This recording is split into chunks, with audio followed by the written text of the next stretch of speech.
ఆది కాలంలో మంచి చెడు తెలివినిచ్చు వృక్షం ఉన్నట్టు నేటి కాలంలో ప్రతి ఒక్కరి చేతిలో మంచి చెడు కలిపిన సెల్ ఫోన్ ఉంది.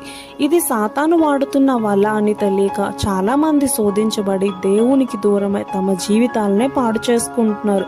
అలా అని ఫోన్ యూజ్ చేయకుండా ఉండాలంటే అమ్మో చాలా కష్టం కదా. మొదటి తెస్సలోనికీయుల పత్రిక 5వ అధ్యాయం 21-22 వచనంలో సమస్తమును పరీక్షించి మేలైన దాన్ని చేపట్టుడి, ప్రతి విధమైన కీడునకు దూరంగా ఉండుడని దేవుని వాక్యం సెలవిస్తుంది. మన ఫోన్లో దేవునికి సంబంధించిన ఛానల్స్ అన్నిటినీ సబ్స్క్రైబ్ చేసినప్పుడు ఫోన్ ఓపెన్ చేయగానే దేవుని వాక్యాలు పాటలు వస్తాయి.